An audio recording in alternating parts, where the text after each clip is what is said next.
محبت کون کرتا ہے، سیاست کون کرتا ہے، مجھے معلوم ہے میری حفاظت کون کرتا ہے۔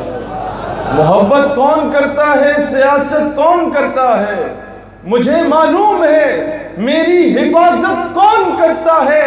ہمیں نے لاج رکھی ہے بزرگوں کی یہاں، ورنہ سبھی ٹکڑوں پہ پلتے ہیں، بغاوت کون کرتا ہے۔ دوستان ذی وقار، آج اتنی شہادتوں کے بعد، آج اتنی گرفتاریوں کے بعد جو دوبارہ اس دھرتی پہ یہ ابال آیا ہے، اس نے یہ ثابت کر دیا ہے کہ یا رسول اللہ، تیرے چاہنے والے جھکنے والے نہیں ہیں، وہ بکنے والے نہیں ہیں، وہ ڈرنے والے نہیں ہیں۔ دوستان ذی وقار، مجھے وہ فیض آباد کے مناظر نہیں بھولتے کہ جب گولیاں لگتی تھیں اور سول ہاسپٹل میں ہم انہیں ریسیو کر رہے ہوتے تھے تو پاؤں سے خون بہہ رہا ہوتا تھا، بازوؤں سے خون بہہ رہا ہوتا تھا، اور زبان پہ لبیک کے نعرے لگ رہے ہوتے تھے۔ مجھ سے وہ جوان نہیں بھولتا جس کے منہ پہ غالباً ربڑ بلٹ لگی تھی اور دانت ٹوٹ چکے تھے، اور وہ بول نہیں پا رہا تھا، بار بار مجھ سے پوچھ رہا تھا اشارتاً کہ مغرب کی اذان ہوگی ہے، قبلہ کس طرف ہے، اور ہم اس فکر میں تھے کہ اسے ابھی ایمرجنسی میں کیسے لے کے جائیں، پہلے بہت رش ہے۔ میرے پاس وہ ان الفاظ کو جذبات میں اظہار کرنے کے لیے میرے پاس وہ جذبات رہی نہیں، الفاظ رہے ہی نہیں، لیکن آج مجھے کہا گیا کہ آپ لوگوں نے نوجوانوں سے خطاب کرنا ہے، ان کو پیغام دینا ہے۔ تو نوجوانوں، آج ضرورت اس عمر کی ہے کہ ہم نے غیروں کو آئیڈیلائز کرنا چھوڑنا ہے۔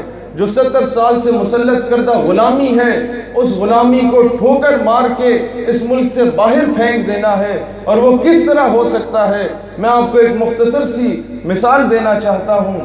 آپ جب کسی دوسرے ملک میں جاتے ہیں تو پورا ٹبر اکٹھا ہو جاتا ہے، وہ آپ سے سوال کرتا ہے کہ جناب ادھر آپ نے کیا دیکھا، تو آپ بڑے فخر سے بتاتے ہیں کہ بڑے حسین و جمیل مناظر تھے، بڑے خوبصورت قسم کے لوگ موجود تھے، بڑے زبردست قسم کی بلڈنگز تھیں، وہاں کی عمارتوں کے کیا کہنے۔ اب اندازہ کریں، آج سے 100 سال پہلے تو انٹرنیٹ بھی نہیں تھا، آج سے 100 سال پہلے تو ٹیلی ویژن بھی نہیں تھا، اور جب حضرت اقبال برطانیہ اعلیٰ تعلیم حاصل کرنے جاتے ہیں تو پورے شہر سے 2-4 لوگ جایا کرتے تھے۔ جب وہ واپس آئے تو پورا پنڈ اکٹھا ہو گیا، اور انہوں نے پوچھا، اقبال اتھے کی ویکھیا؟ اقبال نے جواب دیا، کہتے ہیں اقبال، کیا وہاں کے نظارے تمہیں اپنی طرف مائل کر سکے؟ وہاں کی خوبصورتی، وہاں کے حسین و جمیل جو مناظر ہیں، وہ کیا تمہیں اپنی طرف مائل کر سکے؟ وہاں کی زبردست سڑکیں، وہاں کے زبردست لوگ کیا تمہیں اپنی طرف مائل کر سکے؟ اقبال جواب دیتے ہیں کہ خیرہ نہ کر سکا مجھے جلوہ دانش فرنگ۔ کیوں اقبال، تم نے کیا ایسا دیکھ لیا؟ تم نے کہاں سے لو لگا لی کہ وہاں کی اٹریکشنز تمہیں اپنی طرف اٹریکٹ کر ہی نہیں سکیں؟ اقبال جواب دیتا ہے کہ خیرہ نہ کر سکا مجھے جلوہ دانش فرنگ، کیونکہ سرما ہے میری آنکھ کا خاک مدینہ و نجف۔ دوستان ذی وقار، آج ہم نے بتانا ہے کہ تم ایک نہیں 1,00,000 مرتبہ ہمارے میڈیا پر قندیل بلوچ کو آئیڈیلائز کر کے دکھا دو، تم ایک نہیں 1,00,000 مرتبہ اپنا ایمان بیچ کے مہوش حیات کو تمغہ امتیاز دے دو، تم ایک نہیں 1,00,000 مرتبہ ہمارے نصاب میں سنڈریلا جیسے ٹاپکس کو پڑھا دو۔ ہماری قوم کی بیٹیوں کو اگر آئیڈیلائز کرنے کے لیے کچھ رہے گا تو وہ سیدنا ام عمارہ کا نام رہے گا، وہ سیدنا فاطمہ بنت عبداللہ کا نام رہے گا، اور ان جوانوں کو آج یہ دست دینے کی ضرورت ہے۔ آپ لوگوں نے اپنی یونیورسٹیز میں جا کے کہنا ہے کہ ہمارے نصاب میں وہ امینڈمنٹس کی جائیں کہ ہمیں بتایا جائے، یہ مصطفیٰ کمال اتاتürk تو تم پڑھا دیتے ہو، یہ سلطنت عثمانیہ کے بارے میں کیوں نہیں بتاتے؟ یہ خلافت عثمانیہ کے بارے میں کیوں نہیں بتاتے؟ یہ تم نیلسن منڈیلا تو بتا دیتے ہو کہ اس نے کالے گورے کا فرق ختم کیا، بہت اچھا کیا، لیکن یہ کیوں نہیں بتاتے کہ آج سے 1400 سال پہلے رسول اللہ نے بلال حبشی کے کعبہ کی چھت کے اوپر کھڑا کر کے اذان دلوا کے کالے گورے کا فرق ختم کر دیا تھا۔ آج یہ تو بتا دیتے ہو کہ آپ کے رول ماڈلز میں شاید یہ ہیری پوٹر یا جسٹن بیبر ہو سکتے ہیں، لیکن آج ہم نے بتانا ہے، ہم نے اس قوم کو، میں فیض آباد میں کھڑے ہو کے میں نے امیر المجاہدین کے سامنے ایک وعدہ کیا تھا، آپ لوگوں کو شاید یاد ہوگا کہ ہم نے اگر تعلیمی نصاب میں تبدیلی نہیں ہوتی تو پھر 2 سیشنز ہوا کریں گے کالجز میں، صبح ٹیچر 40 سال سے پڑھائے جانے والا گھسا پیٹا مسٹر چپس پڑھایا کرے گا، شام کو کالج کے باہر شہید سالویوں نے محمد بن قاسم، ٹیپو سلطان اور غازی علم الدین پڑھایا کرے گا۔ دوستان ذی وقار، الحمدللہ ایک 8 سال کی تحریک تھی نوجوانوں کی، جس کے عوض آج مسٹر چپس کا ٹاپک نکال دیا گیا اور محسن انسانیت کا ٹاپک رکھ دیا گیا حضور اکرم علیہ السلام کا۔ تو جب آپ ایک جدوجہد کرتے ہیں تو اس کے ثمرات ملتے ہیں۔ حکومتیں چاہے جتنی جابر و ظالم کیوں نہ ہو، گھٹنے ٹیکنے پہ مجبور ہو جاتی ہیں۔ آج ہم لوگوں نے بچوں کو بتانا ہے ان ہستیوں کے بارے میں، ان رول ماڈلز کے بارے میں۔ اب میں بہت واضح پیغام دینا چاہ رہا ہوں۔ وہ کیوں بتانا ہے کہ چھوٹے بچے سے جب پوچھو کہ تم نے بڑے ہو کے کیا بننا ہے، تو وہ جواب دے کہ میں نے آرمی چیف بننا ہے، لیکن پوچھو کیا مشرف جیسا آرمی چیف بننا ہے، تو وہ جواب دے نہیں، سلطان صلاح الدین ایوبی جیسا آرمی چیف بننا ہے۔ تم پوچھو کیا تم نے مشرف جیسا آرمی چیف بننا ہے، تو وہ جواب دے نہیں، میں نے نور الدین زنگی جیسا آرمی چیف بننا ہے، جو گستاخ کو واصل جہنم کرنے کے بعد مدینے کی گلیوں میں چیختے چلاتے روتے ہوئے یہ کہتے ہوئے پائے جاتے ہیں کہ رسول اللہ نے مجھے چنا اس کام کے لیے۔ اپنی قسمت پہ اور اپنی نسبت پہ نازا ہوتے ہیں۔ اب ٹاپک کی طرف آتا ہوں، ماؤں کو کیا کردار ادا کرنا چاہیے۔ دیکھیں، جب مسیلمہ کذاب نے جھوٹی نبوت کا دعویٰ کیا تو رسول اللہ صلی اللہ علیہ وآلہ وسلم نے حضرت ام عمارہ رضی اللہ تعالیٰ عنہ کے صاحبزادے کو بھیجا اور کہا کہ جا کے اسے بتاؤ کہ تم جھوٹے ہو، کذاب ہو، راہ راست پہ آ جاؤ اور اسلام قبول کر لو۔ تو حضرت ام عمارہ کے صاحبزادے جاتے ہیں اور مسیلمہ کذاب کو سمجھاتے ہیں، تو مسیلمہ کذاب کہتا ہے تو کیا میں نبی نہیں ہوں؟ انہوں نے کہا تم جھوٹے ہو، کذاب ہو۔ مسیلمہ کذاب کہتا ہے کہ اس کے جسم کا ایک ٹکڑا کاٹ دو۔ اب بولو کیا میں نبی ہوں یا نہیں؟ وہ جواب دیتے ہیں تم جھوٹے ہو اور کذاب ہو۔ کہتے ہیں دوسرا ٹکڑا کاٹ دو۔ اب بولو میں نبی ہوں یا نہیں؟ کہتے ہیں تم جھوٹے ہو، کذاب ہو۔ کرتے کرتے پورے جسم کا ایک ایک ٹکڑا کاٹ دیا جاتا ہے اور وہ شہید ہو جاتے ہیں۔ لوگ کہتے ہیں حضرت ام عمارہ کو کہ محمد عربی نے تمہارے بیٹے کو شہید کروا دیا۔ حضرت ام عمارہ جواب دیتی ہیں واللہ میں نے اسی دن کے لیے اپنے بیٹے کو پیدا کیا تھا۔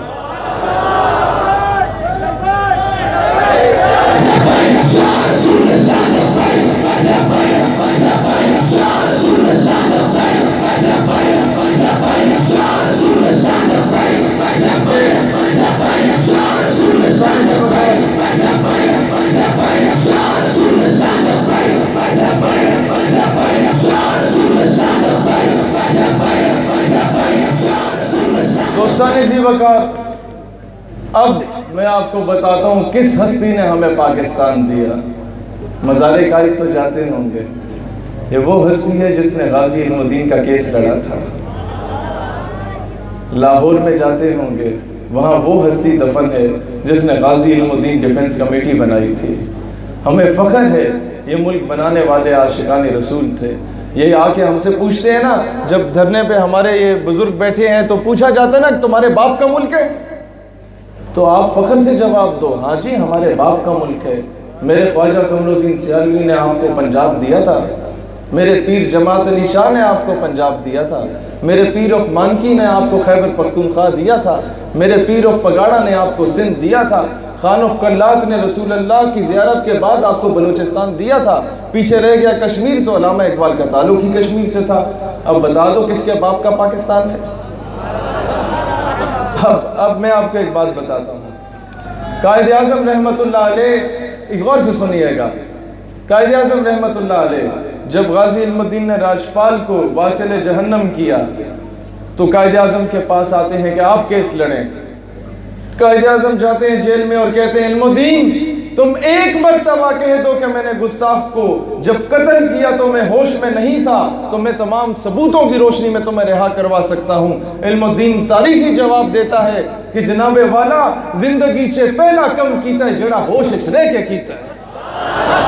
اب کمرے عدالت میں جاتے ہیں تو جج سابق، وہ جو جج تھا وہ یہاں کا نہیں تھا، انگریز تھا، وہ غصے میں آ جاتا ہے اور کہتا ہے علم الدین تم نے گستاخ کو قتل کر کے قانون ہاتھ میں لیا ہے، تم نے توہین عدالت کی ہے۔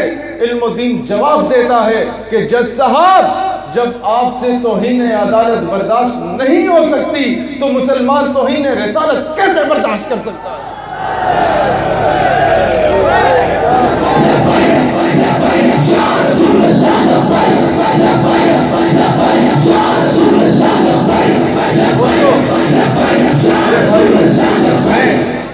میں آپ کو بتاتا ہوں، یہ جو آپ کو کہتے ہیں نا یہ چھوٹا طبقہ ہے، آج میں آپ کو بتاتا ہوں یہ چھوٹا طبقہ ہے کیا اصل میں۔ کہا جاتا ہے نا چھوٹا سا طبقہ آ کے بیٹھ گیا ہے، ملک بند کر دیتا ہے، اس طرح کی باتیں ہوتی ہیں۔ میں آپ کو بتاؤں چھوٹا طبقہ ہے کیا۔ جب تحریک پاکستان چلی تو خواجہ قمر الدین سیالوی رحمۃ اللہ علیہ قائد اعظم کے شانہ بشانہ کھڑے ہو گئے۔ اس دور کا گورنر پنجاب متحدہ ہندوستان کا تھا خضر حیات ٹیوانا۔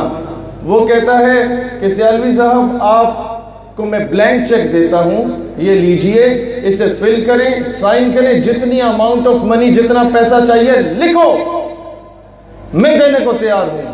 خواجہ قمر الدین سیالوی اس بلینک چیک کو جلا دیتے ہیں۔ پھر خضر حیات ٹیوانا کہتا ہے کہ سیالوی صاحب اب اگر آپ نے مسٹر جناح کا ساتھ دیا تو مجھ سے برا کوئی نہیں ہوگا۔ خواجہ قمر الدین سیالوی جواب دیتے ہیں کہ جناب والا میں اللہ دے 99 نام پڑھے جناح خضر حیات ٹیوانے دا نام موجود نہیں۔ یہ تھا چھوٹا طبقہ۔ پھر مولانا عبدالستار خان نیازی رحمت اللہ علیہ چودھری رحمت علی کے بعد سب سے بڑے اسٹوڈنٹ لیڈر تھے تحریک پاکستان کے۔ قائد اعظم اشارہ کر کے کہتے تھے کہ ان نوجوانوں کی وجہ سے پاکستان بنا۔ وہ نیازی صاحب جب بزرگ ہوتے ہیں تو تحریک نظام مصطفیٰ اور تحریک ختم نبوت میں اولین صفوں میں پائے جاتے ہیں۔ جنرل ضیاء مرحوم کا ADC آتا ہے اور کہتا ہے کہ نیازی صاحب اب آپ ہمیں تحریکوں میں نظر نہ آئیں، ملک کے حالات بہت کشیدہ ہیں۔ نیازی صاحب مسکراتے ہیں، جواب نہیں دیتے۔ اب سنو نوجوانوں، سمجھو ان الفاظ کو سمجھو، ان کی گہرائی کو سمجھو۔ وہ ADC کہتا ہے نیازی صاحب you know I am in uniform, we are running the state and you are under the state۔ میں نے وردی پہنی ہے، میں ریاست چلا رہا ہوں اور تم ریاست کے ماتحت ہو۔ نیازی صاحب جواب دیتے ہیں کہ بیٹا I know you are in uniform, you are running the state and I am under the state، لیکن غور سے سنو، I was in uniform at the time of تحریک Pakistan when you were in liquid state۔ میں اس وقت پاکستان کا پرچم تھامے تھا جب تم پیدا بھی نہیں ہوتے۔ اور جب کمرے عدالت میں لے کے جاتے ہیں تو وہ جج ثاقب نثار کی طرح بوڑھا نہیں تھا، وہ گیا گزرا نہیں تھا، وہ جوان تھا۔ وہ ریکارڈ اٹھاتا ہے اور کہتا ہے نیازی تمہاری ساری زندگی تحریکوں میں گزری ہے، تم نے تو دنگے فساد کی ہے ساری زندگی۔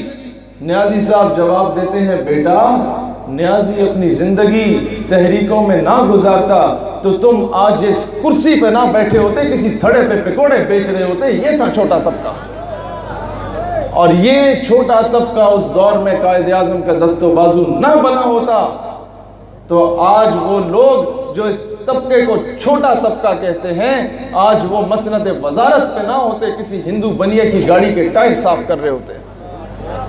دوستو آج دلیری سے اپنے ملک کا دفاع کرو، اپنے ملک کے نظریے کا دفاع کرو اور بولو کہ جس بیس پہ یہ ملک میں وزیر اعظم صاحب کو ایک پیغام دینا چاہتا ہوں، جناب بجلی مہنگی ہوتی ہے کر لو، فائنینشل کرائسس ہے ملک پہ برداشت کر لیں گے، پانی نہیں ملتا گدلا پانی پی لیں گے، پہلے بھی پیتے رہے، تھر پارکر میں لوگ مر رہے ہیں، خیر ہے، گیس نہیں ملتی خیر ہے، روڈیں نہیں بنتی اس کے بغیر بھی صحرا میں جیا کرتے تھے، لیکن خدا را ناموس رسالت کے معاملے پہ کمپرومائز ہم نہیں کر سکتے، اس کے ساتھ چھیڑ چھاڑ نہیں چلے گی، بالکل نہیں چلے گی۔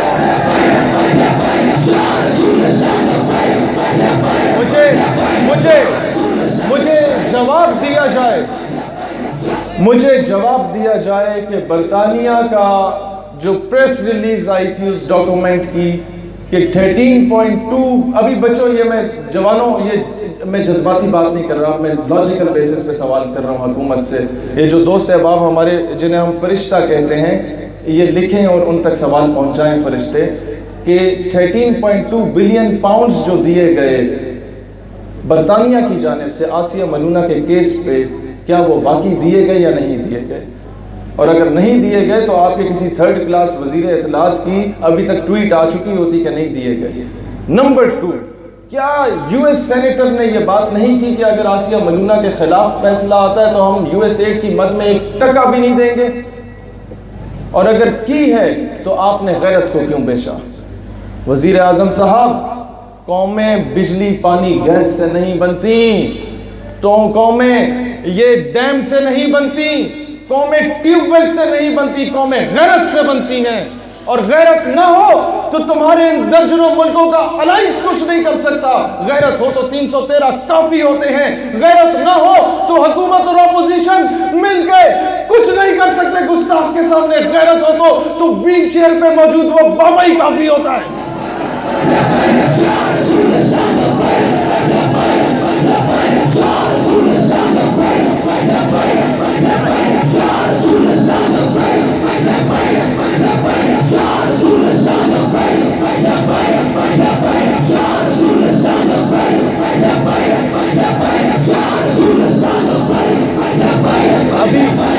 ابھی ادھر آئیں، ایک چیز آپ کو بتائی ہی نہیں گئی آج تک، میڈیا چھپاتا ہے نا، اب آپ کے سامنے وہ ثبوت لایا ہوں کہ آسیہ ملونہ کا فیصلہ کہاں سے آیا ہے۔ ایسے فیصلے، ممتاز قادری کو پھانسی دینے والے فیصلے کہاں سے آتے ہیں اور کیسے امپلیمنٹ ہوتے ہیں؟ میں جان کی امان چاہتا ہوں چیف جسٹس آف پاکستان سے کہ توہین عدالت کی دفعہ نہ لگا دیجئے گا، یہ غور سے سن لیجئے، اور اگر یہ بات درست نہیں تو اس کا مجھے جواب دے دیجئے گا۔ جناب، یہ اگر آپ لوگوں کو کیمرہ والوں کو نظر آتا ہے تو میں آپ لوگوں کو دکھا بھی دوں گا۔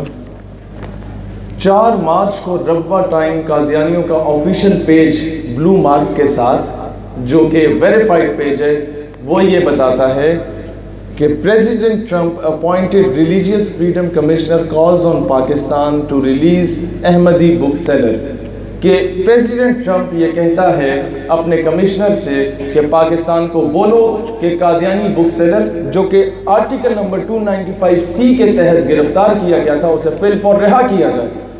یہ 4 مارچ کی خبر ہے۔ اسی پیج پہ 11 مارچ کو کہا جاتا ہے کہ United Nation special reporter on freedom of religion اور belief has criticised Pakistan for its treatment on Ahmadiyya Muslims, کہ 11 مارچ کو یونائٹڈ نیشن کا رپورٹر پاکستان کو کرٹیسائز کرتا ہے کہ تم قادیانیوں کے ساتھ صحیح رویہ اختیار نہیں کر رہے، ساتھ مسلم انہیں قرار دینے کی کوشش کرتا ہے۔ خیر، یہ 11 مارچ کی تک۔ 17 مارچ کو United States on Wednesday criticised Pakistan for its treatment on Ahmadis and other religious minorities, اور پھر جو U S state department head said کہ ڈسکریمنیشن ہو رہی ہے قادیانیوں کی پاکستان میں۔ 17 مارچ کو یہ بات کی جاتی ہے، یہ آپ میڈیا والوں کے لیے، اور اسی کے اگلے دن 18 مارچ کو وہ تھرڈ کلاس آدمی ثاقب نثار $1,00,000 کا چیک وصول کرتا ہے جس پہ لکھا ہوتا ہے باضابطہ طور پہ کہ احمدیہ مسلم کمیونٹی۔ اس پہ بعد میں آتا ہوں۔ 17 کو امریکہ کرٹیسائز کرتا ہے، 18 کو چیک وصول کیا جاتا ہے، اور 20 تاریخ کو لکھا جاتا ہے Pakistan on Monday released an Ahmadi book seller increasing pressure from American law makers, کہ پاکستان 20 مارچ کو اس ناموس رسالت کے خلاف بات کرنے والے، اس توہین عدالت کے مرتکب شدہ 295C سے سزا یافتہ اس قادیانی بک سیلر کو رہا کر دیتا ہے امریکہ کے پریشر کے اندر۔ اب بتاؤ فیصلے کہاں سے ہوتے ہیں؟ سمجھ آئی آپ لوگوں کو؟ دوستو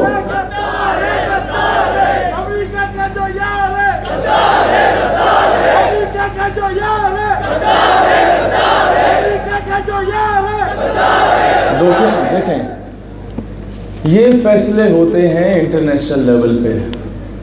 اب بتائیں کہ یہ کس کی غلامی کر رہے ہیں؟ اب میں آپ کو ایک اور چیز بتاتا ہوں جس کی طرف اشارہ ہی نہیں کیا گیا میڈیا کی جانب سے۔ 18 مارچ کو یہ بات کہی جاتی ہے، جو چیک وصول کیا جاتا ہے ثاقب نثار جیسے 3rd کلاس آدمی کی جانب سے، اس پہ باضابطہ طور پہ لکھا گیا ہے کہ احمدیہ مسلم کمیونٹی، کیا 7 ستمبر 1974 کو قادیانی کیا وہ نان مسلم مائنورٹی ڈکلیئر نہیں ہوئے تھے؟ کیا وہ غیر مسلم اقلیت ڈکلیئر نہیں ہوئے according to the constitution of Pakistan? تو پھر ایسا چیک وصول کرنا جس پہ احمدیہ مسلم کمیونٹی یعنی کہ قادیانی مسلمان ہیں یہ لکھا ہو، کیا ثاقب نثار صاحب یہ توہین عدالت ہے یا نہیں ہے؟ کیا ہمارے دستور پاکستان، ہمارا کانسٹیٹیوشن آف پاکستان کی دھجیوں کو اڑایا گیا یا نہیں اڑایا گیا؟ اب میں یہ بات کہنا چاہتا ہوں، آپ نے ڈیم فنڈ کے نام پہ لیا نا $1 لاکھ۔ $1 لاکھ کتنا بنتا ہے؟ میرا خیال ہے کہ 1.25 کروڑ روپے بن گیا۔ یہاں آپ آتے نا، یہاں پر مانگتے تو یہ غریب جو ہے نا، آپ انہیں کہتے کہ قادیانیوں نے 1 کروڑ روپے دینا تھا، میں نے مسترد کیا، تم لوگ اگر کچھ دے دو تو یقین کرو یہ پاک کالونی کے لوگ اس بات پہ اپنے گھر بیچ کے تمہیں ڈیم فنڈ دیتے تھے۔ لیکن میں ایک بات کہنا چاہتا ہوں کہ جناب آپ ڈیم فنڈ اکٹھے کر رہے ہیں، بہت اچھی بات ہے، لیکن اگر آپ قادیانیوں سے ان کو مسلمان قرار دے کے چندہ وصول کر کے پاکستان کو نوازنا چاہتے ہیں تو ایسے چندے پہ 1 کروڑ مرتبہ انہیں ہم جوتے کی نوک پہ رکھتے ہیں۔ ایک بات باضابطہ طور پہ کہنا چاہتا ہوں جذباتی باتوں سے ہٹ کے کہ جناب یہ پاکستان صرف اس لیے نہیں بنایا تھا کہ آپ آ کے رونے رو جائیں کہ فائنینشیل کرائسس، وہ انڈیا میں زیادہ بہتر ہو جاتے ہیں ہم لوگ۔ یہ ملک بنا اسلام کو پریکٹس کرنے کے لیے، مسلمانوں کا دفاع کرنے کے لیے، اور آج آپ جس طریقے سے اسلام پہ ڈائریکٹلی اور انڈائریکٹلی حملہ کر رہے ہیں، ڈرو اس دن سے جس دن تم پہ زوال آ جائے۔ نواز شریف کی گورنمنٹس بہت اچھی جا رہی تھیں، کوئی مسئلہ مسائل نہیں تھا، ممتاز قادری کے معاملے میں ٹانگ اڑانے سے آپ نے اس کا انجام دیکھ لیا۔ خان صاحب ڈرو اس دن سے جس دن آسیہ ملونہ کا کیس اس پہ اللہ کو غصہ آ گیا، تمہارا حال شاید نواز شریف سے زیادہ برا ہو سکتا ہے۔ ہمارا اور کوئی اختلاف نہیں ہے گورنمنٹ سے، یہ بجلی پانی گیس یہ تو سیکنڈری چیزیں ہیں۔ خدا را اسلام کے معاملے میں عمل درآمد نہ، یہ اس میں آپ کسی قسم کی مداخلت نہ کریں، اس میں کسی قسم کا انٹرنیشنل پریشر نہ لائیں، کیونکہ جب آپ نے انصاف صحیح معنوں میں نہیں دیا، ملک میں دنگے اور فساد ہوئے ہیں۔ اگر وقت پہ نقیب اللہ محسود کے قاتلوں کو کیفر کردار تک پہنچایا جاتا تو یہ نوبت نہ آتی۔ اگر وقت پہ جس دن ہندوستان نے انٹرنیشنل کورٹ میں جا کے کلبھوشن کا سٹے آرڈر لیا، اس کے اگلے دن APS پشاور کے سامنے اسے پھانسی کے پھندے پہ لٹکا دیا جاتا تو دنیا ہمیں بے غیرت نہ کہتی۔ اگر وقت پہ جس دن پہلا ڈرون اٹیک فاٹا میں کیا گیا، اس کے اگلے دن نیٹو کی سپلائی کو روک کے اس کے کنٹینرز کو آگ لگا دی جاتی تو ہم غیرت مند کہلاتے۔ اگر وقت پہ ختم نبوت کے غداروں کو کیفر کردار تک پہنچا دیا جاتا تو ہمیں فیض آباد سے 8 جنازے نہ اٹھانے پڑتے۔ وقت پہ انصاف نہ دینے کی وجہ سے یہ سارا کچھ ہوتا ہے۔ اور بتائیے جناب، قانون غریب کے لیے اور امیر کے لیے اور یہ نہیں چلے گا، اور قانون گستاخوں کے لیے اور عاشقان رسول کے لیے اور یہ بھی نہیں چلے گا۔ اور آپ پابندیاں لگا رہے ہیں مدارس پہ۔ آپ انہیں، میں ایک بات کہنا چاہتا ہوں، مدارس جس کے بھی ہوں وہ قوم کا قیمتی اثاثہ ہوتے ہیں۔ جب آپ پہ مشکل وقت آتا ہے تو یہی لوگ جہاد کے لیے جاتے ہیں ہندوستان کے خلاف۔ اب مجھے بتا دیجئے کہ آپ لوگوں نے جو پکڑ دھکڑ شروع کر دی ہے اور جو پابند سلاسل شروع کر دیا ہے لوگوں کو کرنا، مجھے بتائیے کل کو ہندوستان کے ساتھ جنگ چھڑتی ہے تو فواد چودھری کا باپ جنگ لڑے گا یا شیریں مزاری کی بیٹی جنگ لڑے گی؟ آپ بتا دیجئے۔ اور مجھے یہ بتائیے کہ آج ایک سٹیٹمنٹ جو سلپ آف ٹنگ کی وجہ سے دی گئی اس پر آپ نے کریک ڈاؤن کیا۔ مجھے بتائیں کہ وہ شیریں مزاری کی بیٹی جو علی اعلان یہ نعرے لگاتی ہے کہ یہ جو دہشت گردی ہے اس کے پیچھے وردی ہے، اس کے خلاف کب ایکشن لیا جائے گا؟ ہم تو اپنی افواج کے ساتھ کھڑے ہیں۔ ہمیں تو آپ سب کے بھائی، آپ سب کے چاچے مامے جو ہیں وہ بارڈر پہ شہادتیں دے رہے ہیں۔ میرے والد آرمی آفیسر، میرا چھوٹا بھائی فوج میں ہے، ہم تو فوج کے ساتھ کھڑے ہیں۔ لیکن مجھے یہ بتائیے کہ جب ایک غریب کے ساتھ ظلم کیا جاتا ہے، مجھے بتائیے کہ جب ایک سٹنگ منسٹر کی بیٹی فوج کو گالی نکالتی ہے اس کے خلاف ایکشن کیوں نہیں لیا جاتا؟ یہ انصاف کا دوہرا معیار چیف جسٹس صاحب اور خان صاحب یہ اس ملک میں اگر آپ کرتے رہے تو پھر اس عوام کو ایک لمٹ ہوتی ہے برداشت کرنے کی، وہ لمٹ جس دن کراس ہو جائے گی پھر وہ معاملات آپ سے سنبھالے نہیں جائیں گے۔ نوجوانوں، آخر میں ایک بات کہنا چاہتا ہوں۔ مجھے امینی صاحب KPK میں جب پہلی ملاقات ہوئی تھی، کافی پرانا وقت تھا، وہ پوچھتے تھے یار تم کیا کرتے کیا ہو؟ تم نے اپنا نوجوانوں کی تنظیم بنائی ہے تو تم میں اور ہم میں کیا فرق ہے، کرنا کیا چاہتے ہو؟ میں نے کہا کچھ نہیں کرتا، بات دراصل یہ ہے کہ جو بابا جی باتیں پنجابی میں کرتے ہیں ہم وہ انگریزی میں ٹرانسلیٹ کر کے کر دیتے ہیں، فرق تو کوئی نہیں۔ اب یونیورسٹیز اور کالجز کے نوجوانوں، آپ کے شہر سے، آپ کی یونیورسٹی سے میرا جسم میری مرضی کی اولاد جو ہے، میرا جسم میری مرضی کرنے والی عورتوں کی اولادیں جو یہ لنڈے کے لبرلز ہیں، یہ پیداوار ان یونیورسٹیز میں ہو رہی ہے۔ آپ جو یونیورسٹیز کے سٹوڈنٹس ہیں وہاں جا کے ان کا کلا کامہ کریں، ان کا مقابلہ کریں، وہاں جا کے نظریہ پاکستان پہ سیمینارز کریں۔ یاد رکھیں، یہ بہت پتہ کی بات کر رہا ہوں، جذباتی بات نہیں ہے۔ جب ایک مدرسے سے یا مسجد سے تاجدار ختم نبوت کی صدا بلند ہوتی ہے تو مغرب کو اتنی آگ نہیں لگتی جتنی آگ ایک پینٹ شرٹ پہننے والا بچہ یونیورسٹی اور کالج سے نکل کے لبیک یا رسول اللہ کی صدا بلند کرتا ہے، تب مغرب کو لگتی ہے۔ اس کی وجہ، آخری بات، آپ لوگوں پہ اربوں ڈالرز انویسٹ کیے گئے کہ وہ فاقہ کش کے موت سے ڈرتا نہیں، ذرا روح محمد اس کے بدن سے نکال دو، عشق مصطفیٰ کی تڑپ اس کے بدن سے نکال دو، تب تم اسے شکست دے سکو گے۔ تو آج آپ لوگوں نے یہ کام کرنا ہے کہ مستقبل کا بیوروکریٹ، مستقبل کا آرمی آفیسر، مستقبل کا جج، مستقبل کا جو وزیر ہے، مستقبل کا جو مشیر ہے، وہ کالج اور یونیورسٹی سے جاتے ہیں زیادہ تر، تو وہاں جا کے یہ پیغام دیں، وہاں جا کے یہ پیغام دیں، تب جا کے آسمہ جہانگیر کی ماں مرے گی، تب جا کے یہ وہ آنٹی شمیم کا جو بھانجا ہے ادھر رہتا ہے، وہ جو 3rd کلاس ایکٹیویٹیز میں انوالو تھی، جبران ناصر، اس کو تب جواب ملے گا۔ وہاں جا کے کام کریں، ان کی دم پہ پاؤں رکھیں جا کے، تب جا کے ہم حقیقی معنوں میں کامیاب ہوں گے، تب جا کے یہ ملک حقیقی معنوں میں ریاست مدینہ بنے گا۔ اور آج اللہ تعالیٰ آپ سب کو آباد رکھے، یہ جذبے سلامت رکھے۔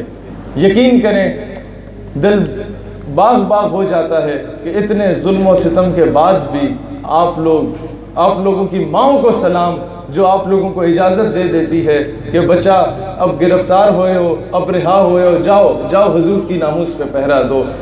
مجھے وہ ماں کا واقعہ یاد آ جاتا ہے کہ جب اس کے بیٹے کی بارات جا رہی ہوتی تھی اور فائرنگ کی آواز سنائی دیتی تھی تو وہ ماں پوچھتی تھی کہ بھئی یہ آواز کہاں سے آ رہی ہے؟ تو لوگ کہتے تھے ختم نبوت کے جانثار حضور پہ اپنی جانوں کا نذرانہ دے رہے ہیں۔ تو وہ ماں بیٹے کے سر سے، دولہے کے سر سے صحرا اتار دیتی ہے اور کہتی ہے بیٹا دودھ معاف نہیں کروں گی، جاؤ براتیوں سے معذرت کی اور جاؤ آقا پہ جان کا نذرانہ دو۔ اور جب اس بیٹے کو گولی لگتی ہے، سینہ چھلنی کیا جاتا ہے، تو کہتا ہے لوگو گواہ رہنا، میری ماں کو بتانا کہ تمہارے بیٹے نے پیٹھ پہ گولی نہیں کھائی ہے۔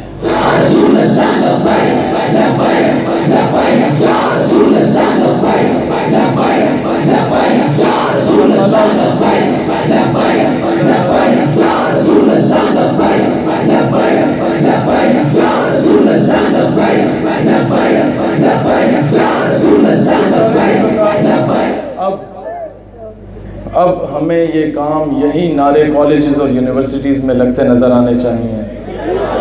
وعدہ کرتے ہیں نہیں صحیح طریقے سے جائیں یونیورسٹیز اور کالجز میں جا کے یہ کام کریں. تب یہ مغرب جو آپ کو قرضے دے رہے ہیں نا، یہ پھوپھی کا بچہ نہیں لگتا آپ کا. یہ ڈیمانڈ کرتا ہے کہ آسیہ کو رہا کر دو تب قرضہ دوں گا. میں اگر کسی کو قرضہ دیتا ہوں، میں کہتا ہوں نا بوٹ بھی پالش کرو، گاڑی بھی صاف کرو، میں ٹھوٹا مار کے پھینک دوں، تمہاری جرت نہیں ہونی چاہیے بات کرنے کی. یہ جو ہمیں قرضے ملتے ہیں جناب، تو پھر ہم امریکہ سے قرضہ لینے کے بعد اس کے بوٹ بھی پالش کرتے ہیں، اس کی گاڑی پہ بھی کپڑا مارتے ہیں. وہ ہماری بیٹی کو بھی کراچی سے عافیہ صدیقی کی صورت میں اٹھا کے لے جاتا ہے، ہماری جرت نہیں ہوتی بات کرنے کی. وہ ریمن ڈیوس کی صورت میں ہمارے 2 بچوں کو شہید کر دیتا ہے، ہماری جرت نہیں ہوتی بات کرنے کی. وہ کرنل جوزف کی صورت میں ہمارے بچے کو گاڑی کے نیچے اسلام آباد کی سڑکوں پہ کچل دیتا ہے، ہم رات کی تاریکی میں نور خان ایئر بیس سے اسے سلوٹ مار کے واپس بھیج دیتے ہیں. ہماری جرت نہیں ہوتی بات کرنے کی، کیونکہ ہم مقروض ہیں. جناب آج اپنے نمائندے اچھے چنو، کیونکہ دنیا آپ کو انٹرنیشنل لیول پہ کیا سمجھتی ہے وہ آخری بات کر کے میں چلا جاؤں گا. اگر آپ سمجھ گئے تو شاید آپ کی آنے والی نسلیں سنور جائیں. صرف وہ غور سے سنیے گا واقعہ کہ چاند پہ ایک اسپیس شپ جا رہی تھی، اس میں 3-4 سائنسدان موجود تھے اور ایک ٹونی نام کا کتا موجود تھا. تو یہ خبر جب دنیا میں پھیلتی ہے تو جشن منایا جاتا ہے کہ انسان اور ایک کتا چاند پہ جا رہا ہے. تو لیا بھکر پنجاب کا علاقہ ہے، وہاں ایک بابے کو خبر پہنچتی ہے تو وہ کہتا ہے اللہ کرے غرق ہو جائے، تباہ ہو جائے، چاند پہ نہ پہنچے. تو لوگ کہتے ہیں بابا جی وہ جو اسپیس شپ ہے وہ تمہاری ہے. وہ کہتے ہیں نہیں. اس میں جو کتا جا رہا ہے وہ تمہارا ہے. کہتے ہیں نہیں. اس میں جو فیول ہے وہ تمہارا ہے. کہتے ہیں نہیں. لوگ کہتے ہیں بابا تمہیں مسئلہ کیا ہے؟ بابا کہتا ہے خدا نہ خواستہ وہ اسپیس شپ چاند پہ پہنچ جاتی ہے اور چاند پر چاند کی اپنی مخلوق پہلے سے موجود ہوتی ہے، اور 100 مرتبہ خدا نہ خواستہ اگر اس اسپیس شپ سے سائنسدان کی جگہ پہلے کتا باہر آ جاتا ہے تو کہیں چاند کی مخلوق یہ نہ سمجھے کہ زمین کی مخلوق ایسی ہوتی ہے، کیونکہ وہ کتا چاند پہ زمین کی نمائندگی کر رہا ہوتا ہے. اس لیے اپنے نمائندے اچھے چنا کریں. کہنے کا مقصد یہ ہے جب وہ امریکہ میں جا کے کشکول پھیلاتے ہیں تو پوری قوم آپ کو بھکاری سمجھتی ہے، اور جب طیب اردگان اسرائیل کو جا کے آنکھیں دکھاتا ہے تو پوری دنیا ترکی والوں کو غیرت مند سمجھتی ہے.